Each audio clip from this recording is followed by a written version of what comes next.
Hey everyone, welcome back to Corporate Decoder, the place where we uncover the secrets hidden in plain sight within company filings. Today we are diving into EA Properties' latest 8K report. This one is all about how they plan to raise cash to fuel their growth. So what is the big news? EPA Properties, which is a real estate investment trust focusing on properties for entertainment, recreation and education, has struck a deal to potentially raise a whopping $400 million.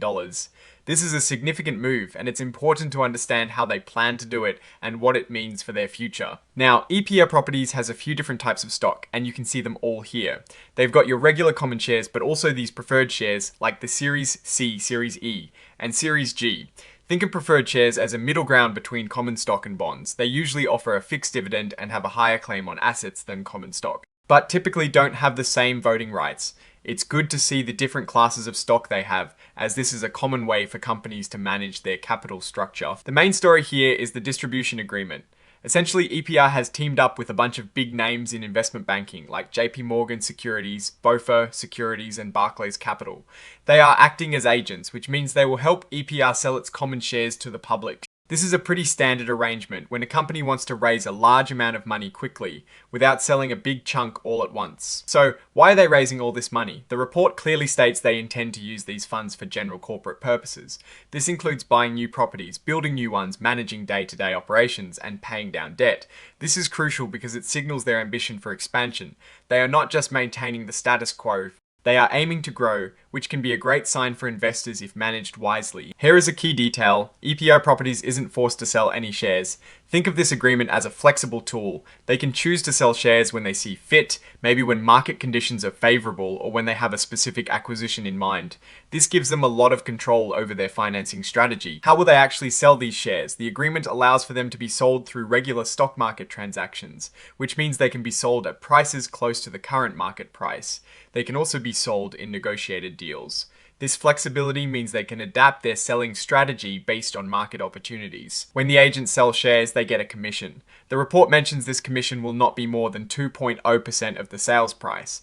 This is a competitive commission rate, which is good for EPR. It means more of the money raised actually goes back into the company's coffers, not just to the banking partners. Now, to raise another interesting part of this deal involving something called forward sale agreements. This is a bit more complex, but essentially EPR can enter into agreements where they agree to sell shares at a future date. In the meantime, the financial institutions involved might borrow shares and sell them on the market. EPR doesn't get the money up front from these borrowed shares.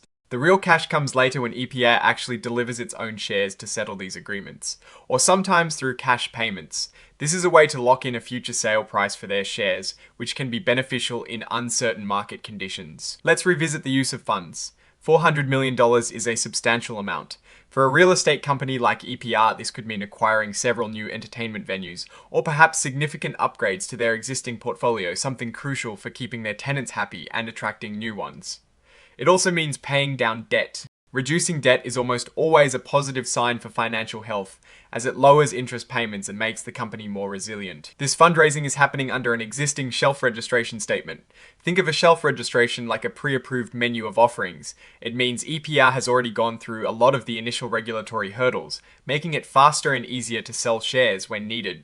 The fact that this is filed under a Form S-3, which is for established companies, suggests EPR is confident in its ability to raise these funds. The agreement itself is detailed, and while we're not going to read every word, the key takeaway is the flexibility this agreement provides. EPR can raise significant capital efficiently through these established relationships. We also see an opinion from their legal counsel, Stinson LLP. This is pretty standard in these filings. It's basically a legal check to ensure that the shares EPR plans to issue are valid and legal to sell. Looking at this report, EPR Property seems to be proactively managing its capital to fund its growth strategy.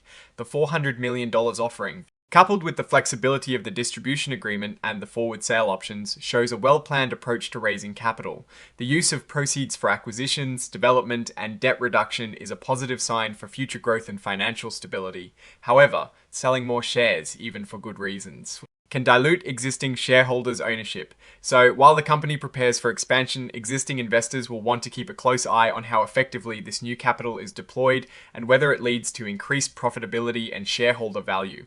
The forward sell component, while potentially beneficial for locking in prices, adds a layer of complexity and could impact immediate cash flow. In conclusion, EPR Properties is positioning itself for growth by securing a significant funding source.